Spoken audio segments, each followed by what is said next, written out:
ಹಾಗಾದ್ರೆ ಬನ್ನಿ, ನಿಮ್ಮೆಲ್ರಿಗೂ ಹಿಂದೂ ಧರ್ಮದ ಪವಿತ್ರ ಸ್ಥಳ ಆಗಿರುವಂತಹ ಶೃಂಗೇರಿಯ ಶಾರದಾ ಪೀಠನ ತೋರಿಸ್ಕೊಂಡು ಬರ್ತೀನಿ.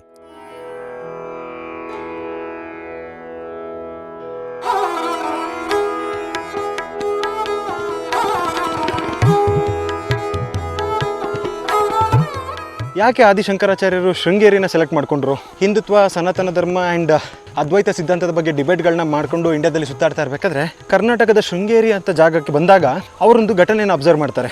ಮಧ್ಯಾಹ್ನದ ಉರಿ ಬಿಸಿಲಲ್ಲಿ ಕಪ್ಪೆ ಒಂದು ಮೊಟ್ಟೆ ಇಡ್ತಾ ಇರುತ್ತೆ. ಆ ಕಪ್ಪೆನ ಆ ಬಿಸಿಲಿನಿಂದ ಕಾಪಾಡೋದಕ್ಕೋಸ್ಕರ ಒಂದು ಸರ್ಪ ತನ್ನ ಹೆಡೆ ಎತ್ತಿ ಅದಕ್ಕೆ ನೆರಳು ಕೊಡ್ತಾ ಇರುತ್ತೆ.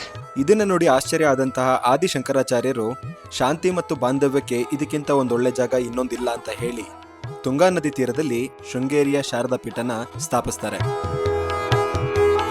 ಕೆಳಗಡೆ ಕಾಣಿಸ್ತಾ ಇರುವಂತಹ ಪುಟ್ಟ ಗುಡಿಯೊಳಗಡೆ ಈ ಕಪ್ಪೆ ಶಂಕರನ ಪ್ರತಿಷ್ಠಾಪನೆ ಮಾಡಿದ್ದಾರೆ.